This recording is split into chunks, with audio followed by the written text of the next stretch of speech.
Scacco in tre mosse. Nella delicata partita delle Comunali 2013 Giancarlo Gentilini vuole farsi nuovamente incoronare re e la strategia è giocare da soli. Così alla festa della Lega Nord a Treviso lo sceriffo grida per 3 volte il suo no al Popolo della Libertà. O si vince o si muore, ma non voglio le pugnalate alla schiena.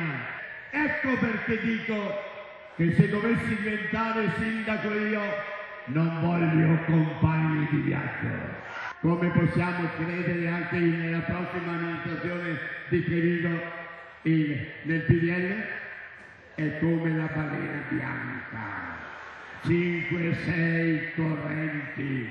In realtà gli azzurri ci sperano ancora. Noi vogliamo ribadire un'apertura alla Lega che speriamo possa essere ovviamente mantenuta. Come ci si presenterà è tutto un tema che dovremo affrontare, c'è un dibattito aperto, liste civiche o d'altro, quindi non è detto che il partito si presenti per forza con il simbolo tradizionale. Ma per ora il Carroccio mostra i muscoli e punta su Super G. Al di là della stima personale che ho per Gentilini, dico che è bene che la sezione, quindi il direttivo della Lega, decida un suo candidato. Grazie a Giancarlo Gentilini che non è vecchio, ha un grande spirito, grazie a tutti coloro che gli assessori consiglieri, al sindaco Giampaolo Gobbo. I big sono questi. Di Umberto Bossi ormai al Prato della Fiera resta solo una vecchia scritta.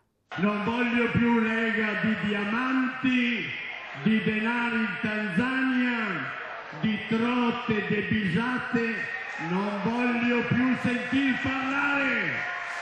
L'era Bossi è finita, ricordatevelo!